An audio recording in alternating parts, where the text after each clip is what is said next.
Rangers fans, welcome to season 4 of Liberty Blue, the essential New York Rangers podcast powered by Believe Network and also presented by FanDuel. I'm Andrew Chelney alongside Nick Zararis. Bonus episode, breaking news a few hours ago. Artemi Panarin is now a member of the LA Kings, and the trade was one of the trades of all time. Wouldn't you say, Nick? Losing a trade to Ken Holland's like losing a chess to a dog. This is the man who signed Brian Dumoulin and Cody Ceci the first day of free agency as we're going to get better at defense this year and we're going to win hockey games. But alas, here we are, and the Rangers handicapped themselves on a litany of different levels in the execution of this trade. There was nothing forcing the Rangers to pull off this trade today. They could have waited until the trade deadline next month. There was nothing that forced the Rangers to tell Artemi Panarin at the end of January, hey man, we're not re-signing you, to handicap all of your leverage. And I am just so beyond anything resembling empathy or care about the state of the team, because they don't. The only reason we're getting this is because the general manager is trying to save his own ass. You saw the quotes that weren't broadcast anywhere because the Rangers wouldn't dare subject their general manager to a record they couldn't manipulate themselves. I'm sure they will post some clips from it on their YouTube at some point that are heavily edited, but there is a very concerted reason he did this not after a game or before a game, not on a game day, the day before the Olympic break, their last game before they leave, all under the guise of, I want to be transparent with you guys, but we can't find it anywhere. Only 5 or 6 credentialed people I saw were tweeting quotes as it happened, and nobody who is there in the moment live tweeting what's saying can get everything that is possibly said because it is physically impossible, and nobody is going to publish their raw recording because you wouldn't do that. But you sit here and you think about how ridiculous the premise of it's not a rebuild, but it's a retool. They have no first-line players to speak of. They have arguably 3 third lines. They have 2 fourth lines. They have 2 good defensemen in between Fox and Gavrikov. We have no idea when Shesterkin will be healthy again, if Shesterkin or Fox are going to play hockey again the rest of this year. But other than that, it's a retool because the general manager says it is. There is nothing... There's no Protoss, there's no Ryan Leonard, there's no Rope Hintz, there's no Sam Steele, there's no Thomas Harley, there's no Jake Ottinger. You don't get to pull the retool card if you haven't drafted well. Andrew, Chris Drury's been the GM for 5 years. His draft picks have 10 total goals, and 2 of those belong to Victor Mancini, who scored them as a Canuck. Chris Drury draft picks have 8 goals in 5 years. And this is the person who's supposed to marshal along the franchise through a retool into a competitive window again. You saw the question Molly asked was perfectly reasonable. What's the difference? Do you feel like you need to change anything about the way the organization is operating? And he went on a Trump-esque monologue about developing and drafting are so important. Those are the 2 most important things that teams do. We always evaluate our processes and gave nothing in by way of... and there will always be the people who aren't public relations professionals who have to say, well, he's not going to tell us anything. That's not your job. You don't have to run interference for the guy who makes $5-6 million a year being the general manager and president of a hockey team, who is too scared to show his face in public because he knows how bad of a job he's doing. And that's what you need to remember. None of what's happened in the last month, the letter, the Soucy, the Panarin trades, this availability, is because Chris Drury wants to win. He's trying to save his own ass right now because with each passing game, those fire Drury chants are going to get a little bit louder and louder. And people are going to start getting there. Would you like to renew your season tickets email over the course of the next few weeks? And God willing, they won't be able to raise the prices because they didn't make the play. They're not going to make the playoffs this year. But would you sign up to spend $120 per home game for 10 games with what this roster could potentially look like come opening night next year? Are you going to pay $120 a game to see them play the Blue Jackets on a Monday in January when the first line center is Zibanejad, the second line center is JT Miller, and then the rest of the lineup is one big shrug? You're telling me you're going to go into next season with your top 4 wingers as Lafreniere, Cooley, Greenwood, or whatever the hell the guy's name they got from the Kings today is. Greentree. Not Mason Greentree, yeah, excuse me. Liam Greentree, yeah. Greentree, and then Gabe Perreault. We're going to go into next year with 4 guys who have never scored other than, and I can't even say that. Lafreniere's never scored 20 goals in a season. We're going to go into next season with 4 wingers in the top 6 who have never scored 20 goals.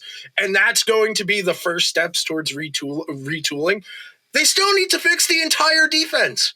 They have 2 good defensemen on this team right now. You might be in on Morrow, you might be in on Emery, Fortescue, whatever. None of them have done it at the NHL level. None of the guys they are telling you are going to bring us to the next phase of what this team is going to be have any track record of success at the NHL level. You are entirely banking on trusting Mike Sullivan and the AHL operation, which I don't know if you've heard, isn't very good.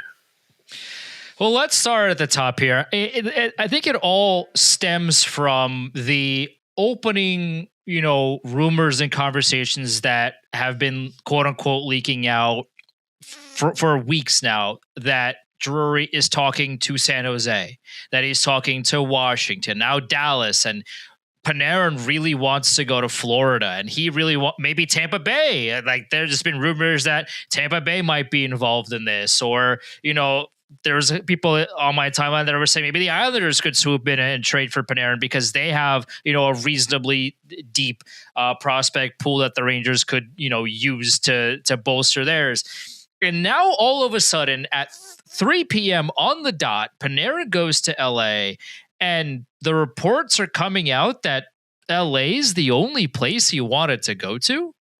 That doesn't make any sense. Why would you be talking to, why would there be leaks coming out that Panarin, that you're talking to other teams, and, the idea is, the Rangers could get Michael Misa. The Rangers asked for Will Smith. The Rangers could get Jason Robertson.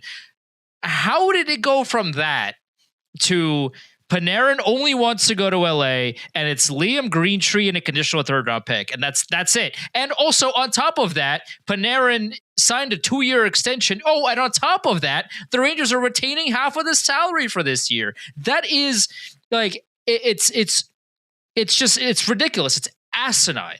And from what I've talked to somebody that knows Liam Greentree, and I tweeted this out earlier that, that they think that Liam Greentree could be a solid prospect, but they're not very high on him.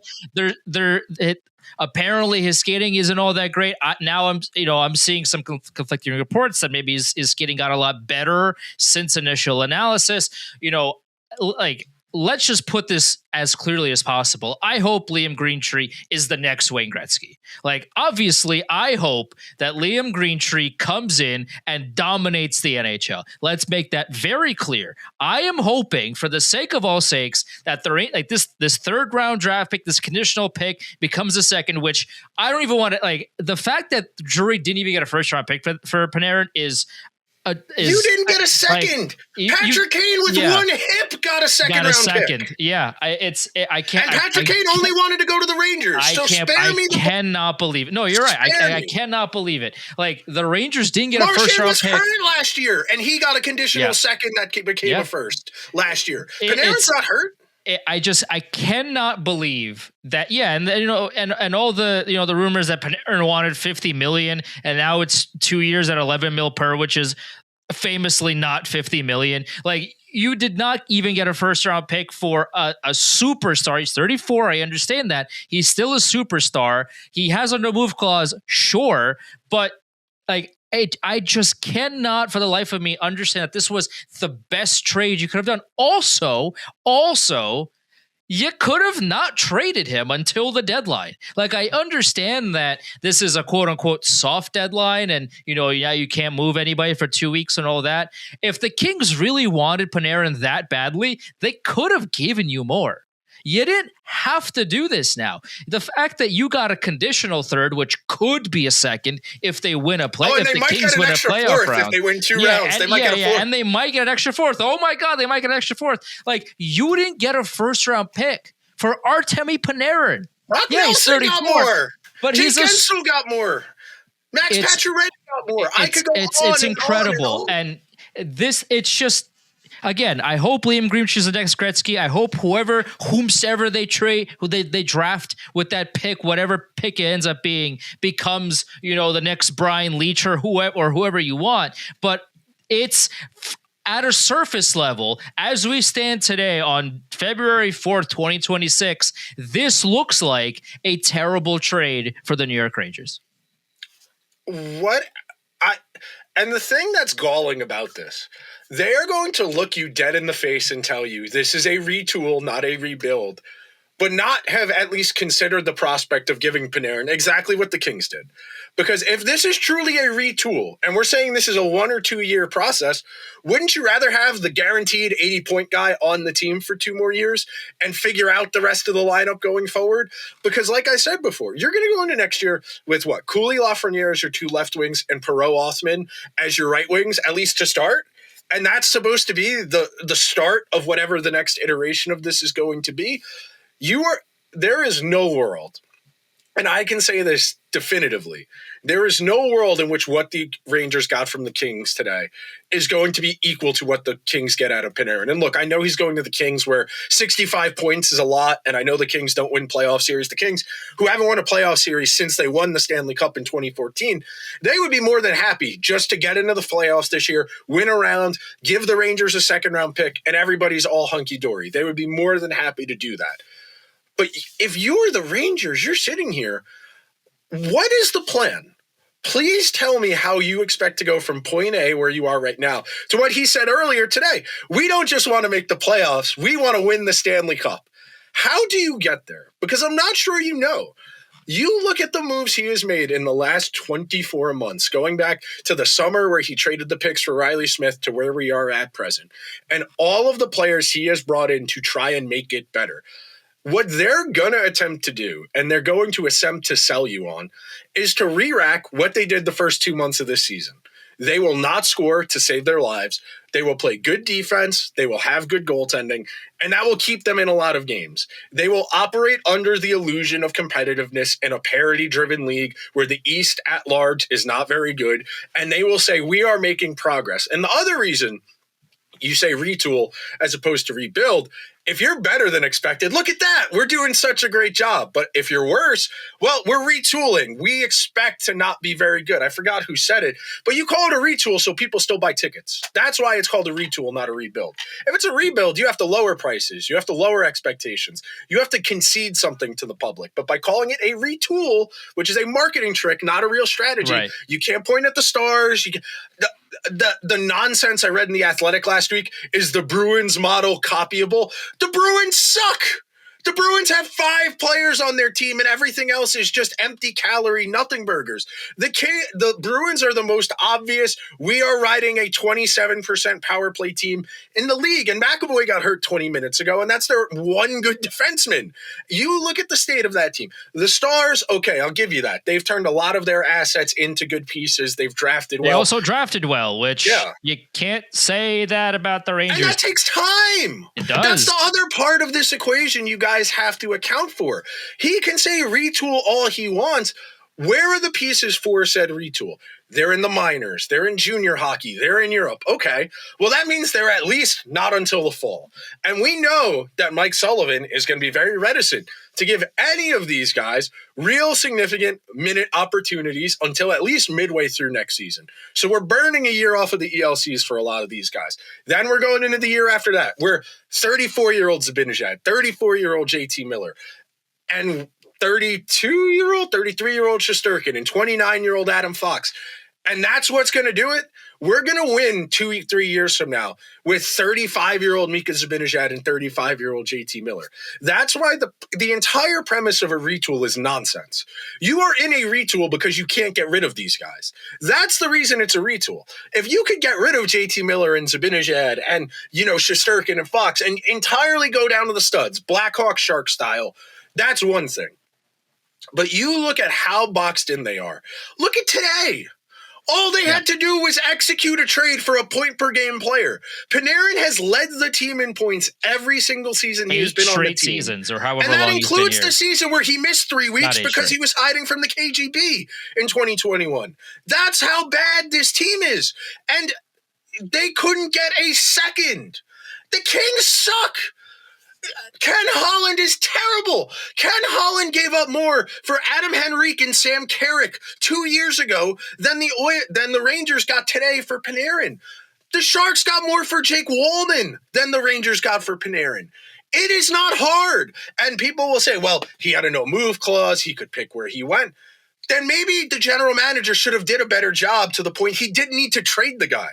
You know, if Chris Drury had done what he was supposed to do last year, you could have seriously entertained extending Panarin for 2 or 3 more years into the future. You could have seriously entertained taking this year as your development year and next year, the first year of a Panarin extension, as being okay, we took it on the chin in 24-25. 25-26 was our reset year. Now you're telling me we're going to reset around 34-year-old JT Miller and Zibanejad, 29-year-old Fox, 32-year-old Shesterkin.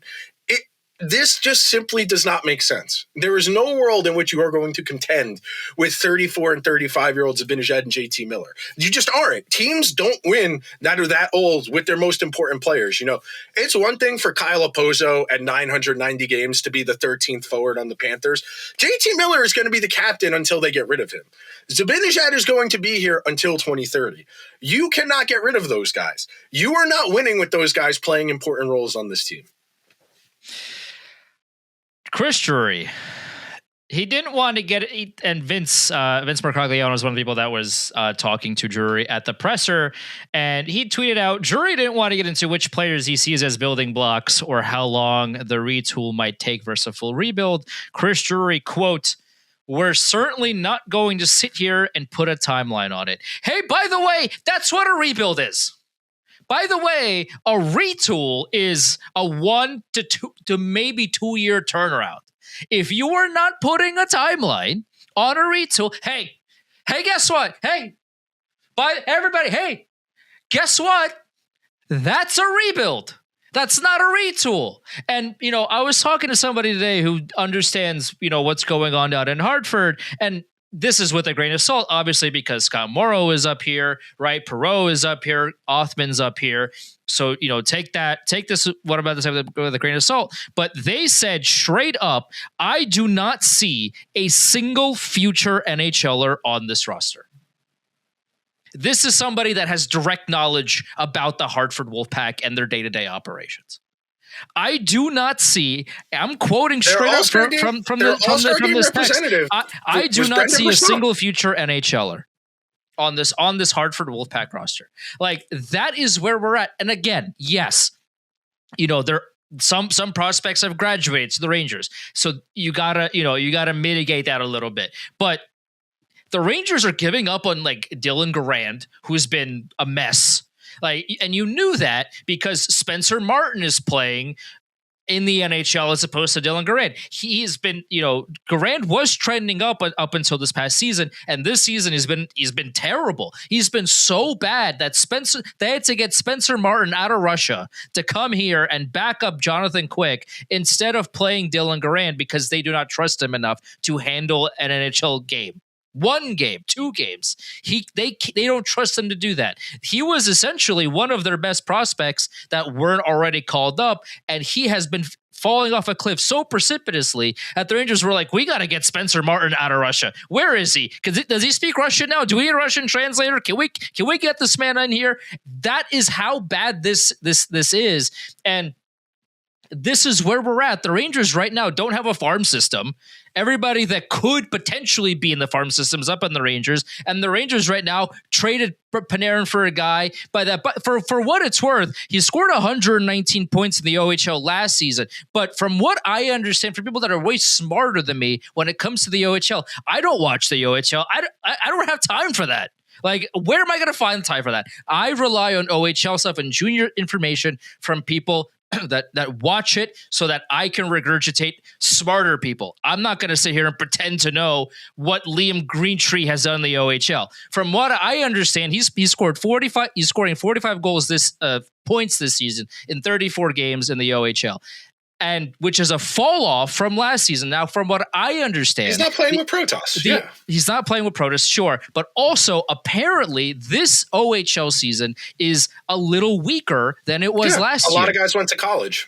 So because they changed the eligibility you're rules. Playing in a weaker league right now, and I've seen people call him a Protoss merchant, whatever it might be. but he's not performing at the OHL level. So what he did last season. And again, as I said earlier, I hope he's the next Wayne Gretzky. I hope he's the next Eric Lindros. Like whomsoever you want to put in there. Listen, like I really, really genuinely from the bottom of my heart, I want nothing but success for Liam Greentree, whether that's for the Rangers or whichever team he ends up playing for. Like I'm rooting for this guy's success. But if people have red flags about this guy in the OHL, this is your top guy that you traded Artemi Panarin for? He's the superstar blue chip that you had to start this retool properly. This was your best chance to get as much out of a team, or even if that was one team, maybe if that was just LA. You had the opportunity to squeeze as much value as you could out of the team that you needed to trade with. And all you got was a guy that may be okay, may not be. His skating could be better, but it's still kind of an issue. He's kind of flailing in an OHL that's a weaker OHL this season, and maybe a second round pick, maybe. Like it's so absurdly frustrating to me that this is the trade that the Rangers have made with the Kings, and it just, you cannot be genuinely talking to me about a retool when that's your big trade, and then on top of that you say we're not going to put a timeline on it. What does that mean? That means nothing. That means you're rebuilding. You cannot say that and then turn around and say we're retooling. A retool takes 2 seasons maximum. You not putting a timeline on it means this could go long for years and years and years, and we want to be able to see the end of it. Because if you don't draft properly, we're stuck for a decade. So starting with the baseline, he turned 20 a few weeks ago. He's in the OHL at 20, which the AHL rules are stupid. If this were a rational world, after last year, he would have gone to the AHL. But that rule is getting amended. So going forward, if you cook as a 19-year-old in the OHL, you will be able to go from CHL hockey to the AHL as a 19-year-old. Every team's going to be allowed one of those guys. You mentioned he's no longer playing with the younger Protoss brother. He's 6'2", he's 210 pounds, playing against 16 and 17-year-olds. He probably should be doing a little bit better than 1.11 points per game at this point. I'm very glad his teammates voted him captain. They like him. That's great. I'm very glad he's big. He's physical. They can't win a Stanley Cup with 12 Will Coolies. I like Will Cooley. He tries really hard. He's a competitive player. He's got some tenacity to his game. Those guys are not building blocks. The Rangers, other than Fox and Shesterkin, do not have a single long-term building block. If you want to throw Gavrikov in there, sure, I'll give you that. But he's, 30 and could very easily become the next Wade Redden or Dan Girardi by the time he's 32, because defensive defensemen tend to age like milk. There are no long-term building blocks here in a positive sense. If you want to do like parentheses derogatory, you could say JT Miller and Mika Zibanejad and Lafreniere are building blocks derogatory, but there is nothing here other than Shesterkin and Fox to hang your hat on going forward. Could JT Miller be better next year with a full long off season where he comes back healthy in the fall, has a training camp? He should be. If JT Miller is this cooked at 33, the next 5 years are going to be miserable. But at the very least, you have to have that thought in the back of your mind. Well, what happens if Miller doesn't bounce back? What does that do to our calculus? And we know the Olympic break is looming. We know that Vincent Trocheck's going. It would be the cherry on top of the shit sandwich here for Trocheck to get into a game for the U.S. in the group stage and get hurt and not be able to play. I forget who it was. It might have been Vince who jokingly said, do you think general manager Chris Drury is going to talk to head coach Mike Sullivan about not playing Vincent Trocheck, risking injury in these games? But at the very least, I wish I had some semblance of an idea. Like, it would be one thing if I could talk myself into something resembling a vision. Like, when your team tells you, hey, it's not going well, we're going to try something different. At least usually I can see, okay, I can trade this expiring contract. I can trade these guys. We're going to give these guys more burn. They've been giving Perreault and Othman burn for the last month. They've been giving Morrow burn since Fox has been out. There's nothing here that has me, at least leaning forward, excited. they'll keep trading guys. It'll at least make for conversation. But in terms of the actual hockey, it's going to be a long 6 weeks until this season's over. When they come back from the Olympic break at the end of February, we're going to sit through March and the first 2 weeks of April going through the motions where JT Miller's going to pull that hat down. He'll curse every few days to let us know he still cares. But this season is over. It is entirely over. Wins and losses are done. There is no plan. Who are you going to sign? And I swear to God, if they sign Alex Tuch to a 4-year, $11 million per year deal on July 1st, I swear to God, I cannot begin to describe to you how unbelievably stupid they would look. You could have had Panarin, who is unquestionably the better player, always has been, likely always will be until he retires because of his skill set than Alex Tuch. And that's if Alex Tuch even leaves Buffalo. Other than that, who are you bringing in? Eli Tolvanen? Oliver Bjorkstrand? Those are your retool pieces to put this team over the top? Give me a break. And the thing that's so galling about this, you can tell the general manager doesn't talk to a lot of people because he believes this. He says these things like, I'm not going to put a timeline on it. Well, I'm not calling it a rebuild. I'm not going to get into that because he never gets called on it. He can say whatever he wants to James Dolan because James Dolan is not a hockey guy. James Dolan is not going to know the questions to ask back to, well, I don't know if we have the guys this year. Well, why not? You've been in charge for 5 years. Why don't we have the guys? We're paying Shesterkin and Fox $20 million combined. Between them, Zibanejad, JT Miller, Trocheck, we're at $45 million for 5 players. Why aren't we where we're supposed to be? Well, I think we're going to retool. Okay, who do you want to orient the team around? Who are the next pieces we're going to build around? How long is it going to take for them to get here? How are we going to get them? How are we going to develop them? Do we need more money in the AHL? Do we need a new AHL coach? These are all questions I would love to sit the general manager down and ask, but no one does because they can't get access to him other than in these gaggles where you can't ask these deep multi-layered questions because you're not going to inconvenience everybody else and you're not going to get an answer. You saw what happened when Molly tried to ask a detailed layered question. He word saladed for about 5-6 sentences and effectively said nothing.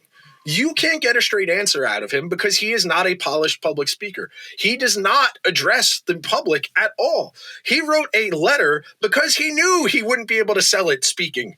And this is not just like a public relations and a marketing thing that I think about because I'm journalism brain. This is purely as a Ranger fan.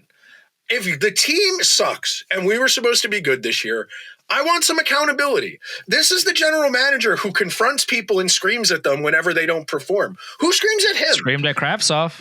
He screamed if at you can scream at Krapsov. Remember after Game 6, they lost to the Devils and it forced the Game 7? And I forgot who reported it. It might have been Vince. It might have been Molly. It might have been Colin said something to the effect of, we're standing outside the locker room and we hear yelling inside. And then it was reported after the season when they fired Gallant. Yeah, that was Drury and Gallant in a shouting match how that game ended. Who screams at the GM when they lose? Other than the 17,000 schmucks who pay to go because we care still. Other than the people who are paying to go, who is yelling at the GM? Because it doesn't seem like anybody gets to hold him accountable. And that's why, as we've said for a month now, you need a president of hockey operations and the general manager. Those are not the same job. And it is a fundamental conflict of interest for one person to have both of those jobs because the responsibilities and the obligations of both are not the same. President GM needs to keep selling tickets. General manager GM needs to trade players off and get assets. Those don't jive with each other.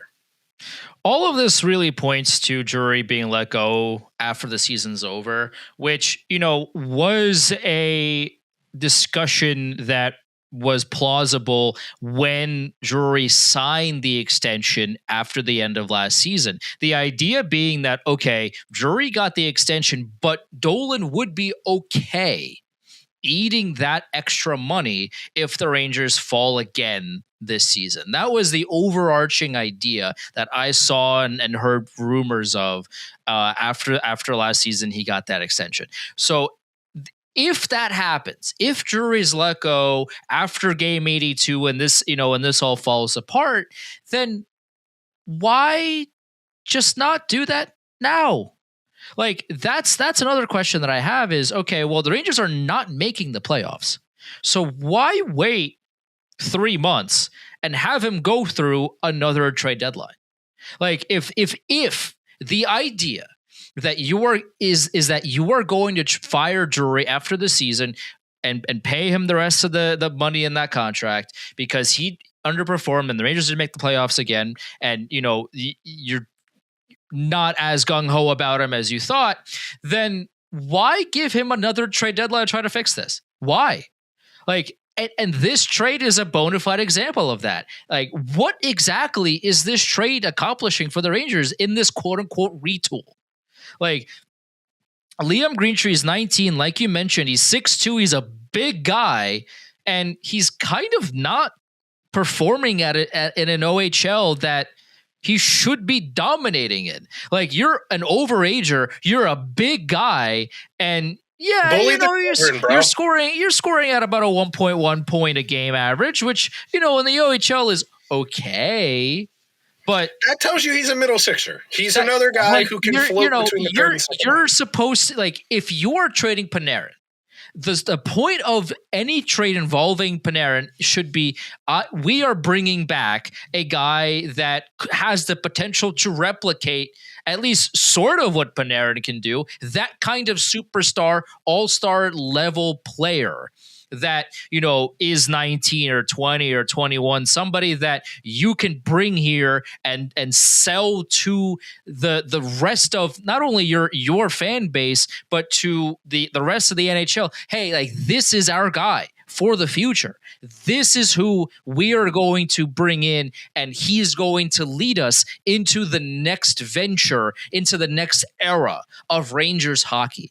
Liam Greentree, and I don't want to repeat myself, but like, he's 19 and he's okay in the OHL this year, and hopefully, I'm wrong, and Greentree comes in. Maybe he plays in the A next year. Maybe he plays in the NHL next year. Who knows? And he comes in and he scores 1,000 points. And I would love to be wrong about this. I am looking at this from an objective perspective and thinking about it from okay, these are the facts presented to me. So here I am, I think, reacting appropriately to this. Like, if Liam Greentree was a 19-year-old overager in the OHL this season, and he was putting up 2 point a game numbers, like EA Sports numbers, then this, like, I would not be as upset about this, even if there is still that caveat of, okay, you're an overager, let's take this with a grain of salt. Yeah, he's dominating, but it's against quote unquote kids and people that are smaller than him, etc.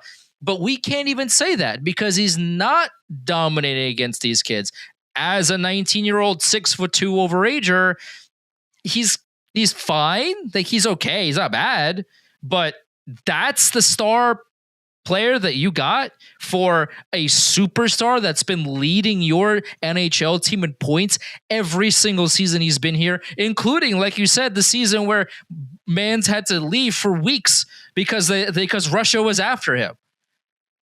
That's what you got. Oh, and a pick. Great.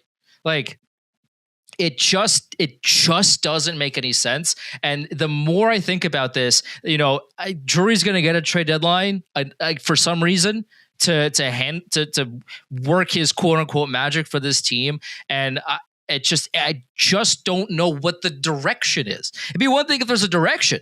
Like, if Panarin traded for, if Drury traded Panarin for Misa, it wasn't going to happen. But let's just pretend that it was. That report that they asked for Ryan Leonard or Will Smith, hilarious. It's like, okay, but when I tweeted about this today, it's like, yeah, that's Drury's job, is to ask about these guys. Even if you know the answer, it's always worth it to ask. Hey, Mike Greer, Michael Misa, thoughts? Like, he's going to say no, but it's up to the GM to ask. So I will never blame a general manager for asking about anybody. So, from that regard, that's great. Drury should be doing that, and I'm happy that he did. But at the same time, like, you have one opportunity to trade the best player on your team. And the fact that this is the return signals to me that you don't have a direction for this retool. You don't know what's going on. And you cannot call it a retool if you don't have a direction for it. No, you look at the players they targeted last year. Between Vakanainen and Borgen and Soucy, they thought the problem was just the vibes. They thought the problem with last year's team was the guys don't get along well. They're pissed at me. I need to reset the energy in the locker room. I need veterans who have a lot of NHL experience, who aren't going to drag their feet and put on sourpusses and sag their shoulders if the team isn't good. The problem is you need guys who can play. I always come back to that Cosell clip on Dan Patrick, where Dan Patrick asks him a question about E.J. Manuel, who was the quarterback at Florida State before the Bills took him in the first round. And Dan Patrick said something along the lines of, but I thought he had a good work rate and his teammates liked him. That's great. Can you make throws? What happens when it's third down and the game is on the line? Are you going to make the play, or are we going to talk about how much your teammates like you? Until the Rangers start acting like hockey is a competitive space as opposed to a social club, I'm not going to take a lot of these messaging diatribes from the owner, the general manager, seriously. You know, the one thing I would say, the fact that Dolan went on FAN and publicly gave an endorsement and then gave Drury the extension in the fall, part of that was probably to justify a coach telling a coach like, hey, if I hire you, I'm going to be here for blah, blah, blah, blah, blah. But he went out publicly unnecessarily. You know, he could have just kept that interview to the Knicks. You know, James Dolan doesn't agree to interviews all that often. If he told FAN, I only want to talk about the Knicks, I only want to talk about my band, he could have done that, and they would have happily taken him. But he answered that and offered. Chris Drury is a winner. Building a culture takes time. That if it takes time, then it's not a retool. And you start adding all of these up. You take the public sentiments. You look at the roster. You look at the pipeline. None of this adds up. And it has been an undercurrent of Drury's entire regime dating back to 2021. The Rangers, and fundamentally, the Rangers have Speaking of, by the way, Sammy Blake cleared waivers today. I don't know if you caught that, but you know, we hardly knew he's available. He could be a Ranger for the low price of free if you really wanted to, but you know. Look, if we're really going to embrace this whole retool nonsense, anybody who's got anything resembling a cap hit the rest of this year, we need to be playing bank and making them go away. If Montreal wants to give us a third to eat the rest of Line A's $8 million, we'll take it.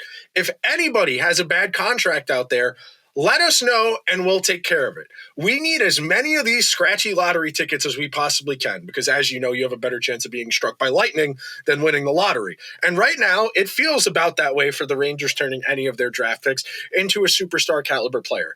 At this point, your hope, if you were the Rangers, is you are as god-awful as possible the rest of this year. You pick in the top 3 or 4 this summer. You have that extra Carolina first to play with in the trade market. Maybe you get another first somewhere, whether you trade Trocheck or Schneider, and you have 2 firsts to play with, whether you want to use those 2 to move up from like 20-something to 15 or 12, or if you want to put those in a trade, a la what the Canadians did for Noah Dobson last year. That's how you have to be thinking about this. We got a comment from Castro. I hope I say this right. Paul Maris, who said, "Bring Blade back. He needs to score a goal for us." And like at this point, it's like, yeah, that's the kind of just like Rempe-esque, just make the fans happy thing that like at this point, it's like, yeah, like. Screw it! Like he doesn't have a goal as a Ranger. I forgot about that. No. He never scored a goal as a Ranger, and then he had 5 points in 40. Yeah, and then he was sent back to St. Louis, and he scored against the Rangers in his first game back. Like that's how that went down. By the way, like at this point, like just screw it. Bring him back and have him play on the second line. Like. It doesn't, because nothing matters anymore. Like this is where we're at. At this point, let Dancing Larry coach the team. The rest of the season doesn't matter. It doesn't. Drury should coach the team. Drury, if he knows so much better than everybody else, he should be behind the bench for the rest of this season. And he can run the practices and implement the vision because clearly everybody else is the problem because he's not. He's the one person who's been here the last 5 years and has been the common threads through which all of these problems have been woven. And yet, everybody else is at fault here. And that's why, I hate to draw comparisons between the state of the Rangers and the Kennedy assassination, but It doesn't matter who shot the president. It matters why they shot the president. Chat, it doesn't clip matter that, please. the Rangers suck. That's got to be an all-time line from Nick. You could give me a million guesses as to what you were about to say, and I'll tell you what, I would not have come remotely close. It doesn't matter who shot JFK. It doesn't matter who on the Rangers is bad. It matters why the Rangers are bad. That's the question you need to keep asking. The person who evaluates and picks the players on the team does not evaluate talent well. That's the beginning and the end of this story. You look at the players he has brought in. We can go person by person, whether it's Trocheck, Borgen, Susi, Vakanainen. You can look at the guys they've given priority development time to, whether that's Rempe, whether that's Cool, whether that's Schneider. All of these guys play a certain type of game. All of these guys make the general manager feel warm and fuzzy. The reason they went and traded for JT Miller last year is because Chris Drury looked at his team and said, these guys are soft. They need a mean person to bully them into shape. He saw what happened in Vancouver and said, I want that guy in here making everybody miserable until they play better. That's the only reason you go out and get JT Miller, because you look at the state of things. Two different NHL teams, both the Lightning and the Canucks, had the guy in the building, saw the good stats, and still said, you know what, we'll take you up on that. That sounds like a good deal for us. And that's ultimately how you have to think about things. You know, as much as we like to think of general managers trying to not screw the other guy over, all of these trades, both people usually think they won. You know, both guys, you know, the cover of the Pink Floyd album, the two businessmen shaking hands on fire.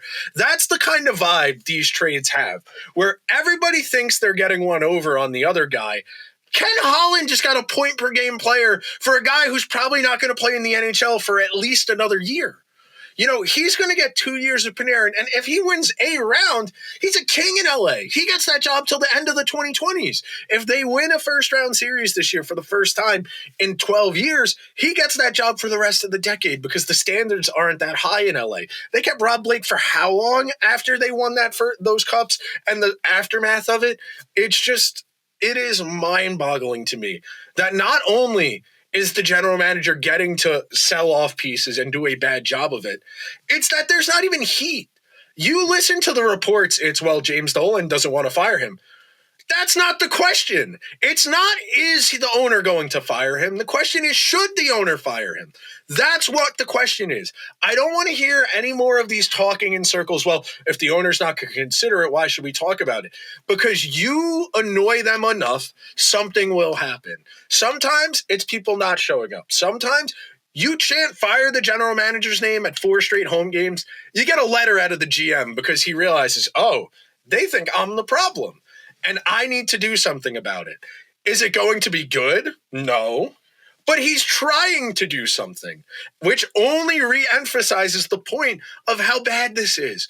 Look at these decisions. They got maybe another Will Cooley for Panarin. Will Cooley's a good kid. He'll give you 20 goals as a top 6 tweener.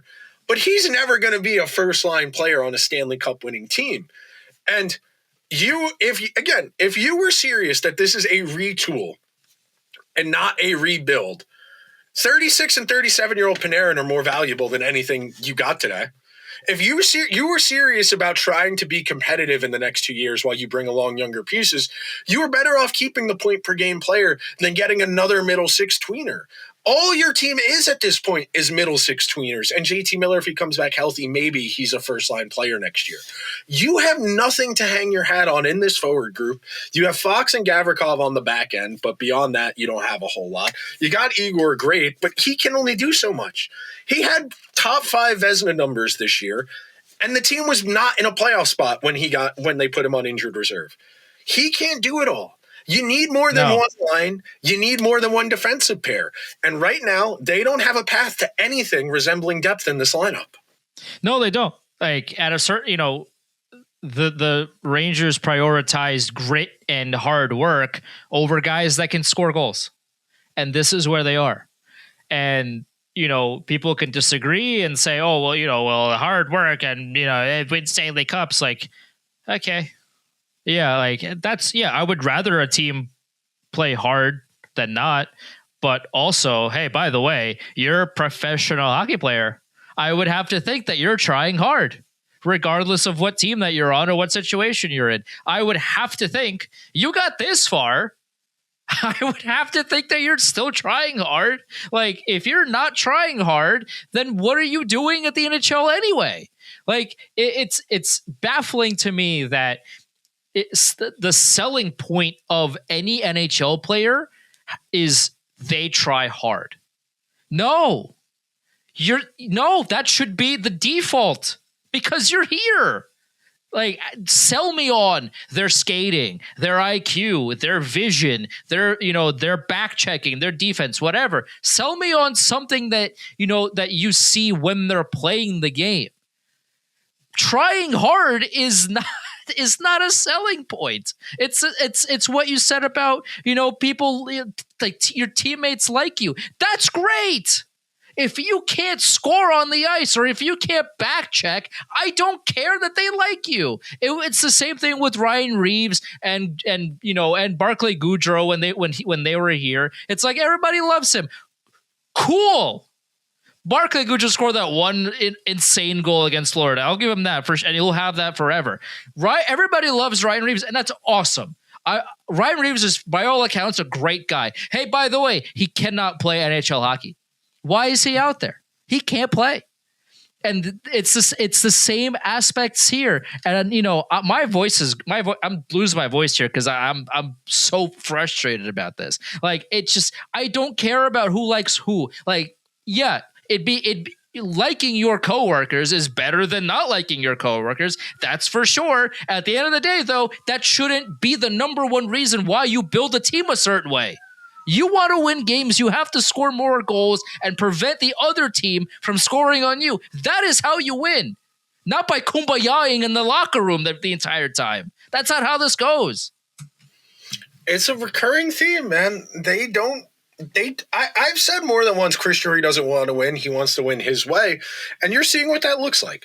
Let them build a whole team of Will Cooley's and Matt Rempe's and Brett Berard's and Will Borgans and Braden Schneider's and finish in sixth in the Metro every year, miss the playoffs or be a bubble team, lose to Tampa, lose to Florida, lose to Toronto, lose to Ottawa, lose to whatever team you want to play in the first round. You saw how John Tortorella hockey went last decade. The ceiling for that was losing in 6 games to the Devils, whose leading point scorer, and I know it's a different NHL 10 years ago, was like 63 points is what Elias had that for, Kovalchuk had. Less than 70 points, and that was the Devils team that was averaging like 2.5 goals per game for not just even strength, 2.5 goals per game in the playoffs. And that's who beat the Rangers in 2012. You know the limitations of trying to be a defense first team. It's not tenable anymore. And you can try and BS your way through it and you see what happens. You can prop things up only for so long. They tried it. He's had 5 years. I'll leave you with this thought because I do have to go because I do have work to do. The average NHL GM's tenure is 4.5 seasons. We're at 5. The average NHL coach's tenure is at 2.5 seasons. Mike Sullivan's at 1. I know Mike Sullivan's not getting fired. They owe him too much money, and I don't think he's the primary culprit of this season's problems.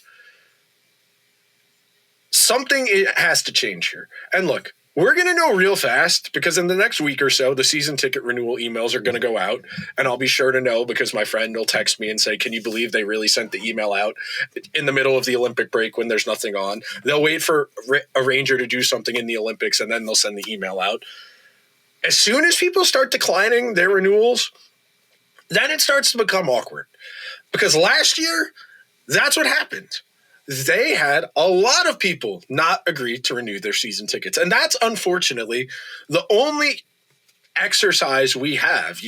We can't protest or petition the Rangers the way we can the government. You can protest all you want, but it does not have the same impact as protesting or petitioning the government to get a certain audience. The Rangers are a publicly traded company. I suppose if you wanted to stage a hostile takeover and buy enough shares of MSG on the stock market, you could attempt to. But other than that, we don't have much of a recourse here beyond not going to games, beyond not watching. And that's it. We don't have a lot of options here. You can't fire owners, and we can't fire the GM. The court of public opinion has fired the general manager at this point. It's simply a matter of will the owner be able to get there or not. And we have to keep reminding James Dolan of that. And look, the Knicks are a good testament to this. The Knicks had a group 2 years ago that we were all pretty likable. We liked the Villanova guys. And then they saw the opportunity to get Bridges. They saw the opportunity to get Anunoby. They saw the opportunity to get Cat. And they improved the roster. And look, the Knicks this year have problems. I know they're on a nice winning streak now, but they were on a cold streak a couple weeks ago. You have to be willing to take chances. And right now, the Rangers aren't taking those chances. You know, as much as you might complain about, oh, it'll be Brendan Shanahan, it'll be Mike Gillis, it'll be whomstever, we know definitively Chris Drury is not building a winner here. You look at the long tenured GMs. As long as it's not Peter Chiarelli, it's at this point, it's like it's fine by me. Like at this point, it's like it's not Peter Chiarelli, it's not going to be Ken Holland, it's not going to be Sam Bowman. It's fine. Things just have to change. You have to bring in somebody else. You have to do something here. You have to do something. Like this trade, and like we knew this prior to the trade. The Artemi Panarin trade definitively proves that Chris Drury needs to be replaced if the New York Rangers want to truly build a winning team in Madison Square Garden. This has truly become untenable, and the Drury did not get enough for his biggest chip here, the biggest blue chip that he had at his disposal, regardless of the restrictions that he had to work around. This was an abject failure, and it is further sending the Rangers down that abyss in a situation where they could have at least got up to the surface for some air. Instead, they got pushed further down into that trench with nowhere to go. No, they got nothing to sell you on. This team stinks. The beers are $18. The cheeseburgers are $18. It is still like $90 to get into a game on the secondary market right now. There is nothing redeeming about watching this team. It's good Zibanejad's having a bounce-back year, but until Fox and Shesterkin get back playing games, there is absolutely nothing to watch for. All right, that'll do it. Well, Andrew and I will see you guys probably on Monday. Yeah, they can't trade anyone anymore, at least until the end of the Olympics. So we'll see you guys on Monday. Hopefully my voice recovers. Later.